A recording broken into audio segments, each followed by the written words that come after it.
Point था ना जहां पे एक झटका इंसान को महसूस होता है, वो वाला ये स्टोरी है, समझ में आया? जहां पर मैं केमिस्ट्री वाले सब्जेक्ट को धीरे धीरे लूज करता जा रहा था, जहां पे केमिस्ट्री को मैं धीरे धीरे छोड़ता जा रहा था कि ये अपने बस की बात नहीं है, फिजिक्स और मैथ पे ध्यान दो, तभी एक टर्निंग पॉइंट आया। ठीक है, ध्यान सुनिएगा। ये उन दिनों की बात है जब हम लोग प्रिपरेशन कर रहे थे और मैं केमिस्ट्री वाले सब्जेक्ट में अपना जो इंटरेस्ट है वो धीरे धीरे लूज करता जा रहा था। मतलब केमिस्ट्री मतलब एक तरीके से अपने मन के हिसाब से मैंने मतलब छोड़ ही दी थी। ठीक है कि हाँ भाई मैं अब केमिस्ट्री नहीं पढ़ूंगा। 12th के मिड की बात है, 11th में केमिस्ट्री थोड़ी गड़बड़ चली और 12th की शुरुआत से ही मैं केमिस्ट्री को इग्नोर करता हुआ चल रहा था। 12th के मिड में मतलब वो टाइम आ चुका था कि जब मैं अब केमिस्ट्री क्विट करने ही वाला था, 1 या 2 लेक्चर के बाद में। क्विट मतलब कि वहां पर फिर उसकी क्लासेस बंद कर देंगे अटेंड करनी। एक दिन की बात, और हमारे जो केमिस्ट्री वाले सर थे ऑर्गेनिक के, तो उनका एक रूल हमेशा फिक्स था, दैट इज कि जब आप क्लास में आओ तो आप होमवर्क जरूर करके आओ, और डेली बेसिस का जो होमवर्क होता था दैट इज डीपीपी।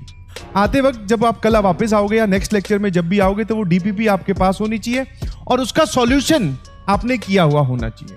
मतलब आप ट्राई करो सारे क्वेश्चंस, ठीक है? आप सारे क्वेश्चंस क्या करोगे? ट्राई करोगे। ठीक है जी। तो वही हुआ, पहले दिन डीपीपी मिली, हम उठा के घर ले गए। केमिस्ट्री की वैसे कहाँ डीपीपी कौन, मैं तो नहीं सॉल्व करता था ऑब्वियसली, क्योंकि उसमें इंटरेस्ट नहीं था, पढ़ाई ढंग से कर नहीं रहे थे, समझ में आया? तो अगले दिन मैं आया और मैं क्या हुआ, वो केमिस्ट्री की डीपीपी घर भूल गया।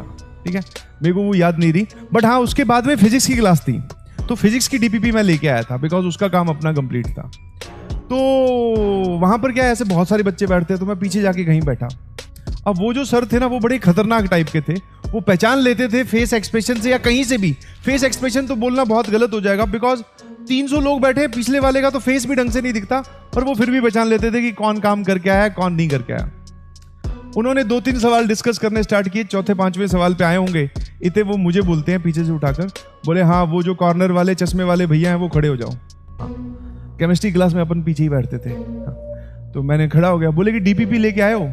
अब घबराहट में मैंने क्या किया, हाँ सर मैं लेके आया हूं। बोले दिखाओ। तो मैंने क्या किया, फिजिक्स की हीरो बनते हुए, शाना बोलते हैं जिसको, शाना बनते हुए फिजिक्स की डीपीपी निकाली, उठाकर ऐसे दिखा दी। उन्होंने मुझे बोला बैठ जाओ। मैं क्या, बच गए, बहुत बढ़िया। देखा चाचा चौधरी वाला दिमाग, बच गए। फिजिक्स की डीपीपी दिखा दी और सब लोग इधर जो अपने बोलते हैं ना पीछे बैक बेंचर्स का जो माहौल होता है, वो सब लोग वाह वाह ही कर रहे हैं। बोले वाह यार तूने सही टोपी पहनाई है। मैं कहा हाँ ठीक है, अब आगे देखो, चलो पढ़ाई करो। इतने में थोड़ी देर बाद में वो चौथे 5वें क्वेश्चन पे थे, फिर आगे 8वें 9वें मतलब 8वें 9वें क्वेश्चन पे आगे डिस्कशन में। फिर मेरे को बोलते हैं वो चश्मे वाले भैया वापस से खड़े हो। मैं हो गया खड़ा। बोले एक बात बताओ, ये ऑर्गेनिक में वेज कब से आने लग गया? वेज, वेज समझते हो ना? हाँ। कि ये ऑर्गेनिक में ये वाले सवाल कब से आने लग गए?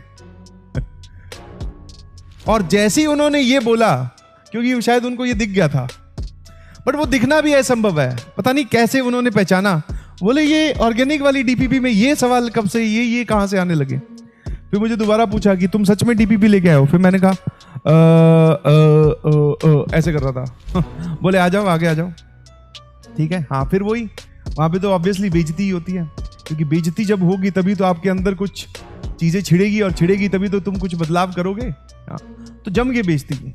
हाँ बोलेगी ये देख लो, टीचर को बेवकूफ बना रहे हैं, अपने आप को हीरो समझते हैं, आता जाता इनको कुछ है नहीं। फिर उन्होंने मुझे एक टास्क दिया, बोले कि अगले आने वाले दिनों में ना बाकी किसी की डीपीपी चेक करूं ना करूं, तेरी जरूर चेक करूंगा। मैंने कहा अब फंस गए।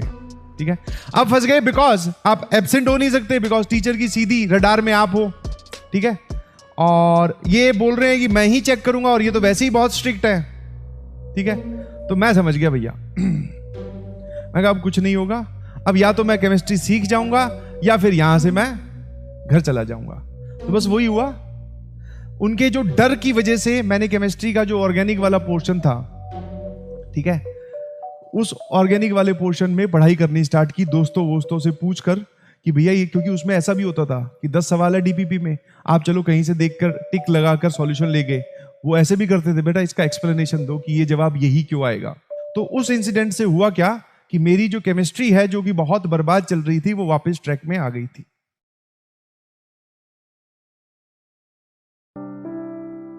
उन्होंने तोड़ दिया दिल हमारा यूं ही अनजाने में, उन्होंने तोड़ दिया दिल हमारा यूं ही अनजाने में, उन्हें क्या पता था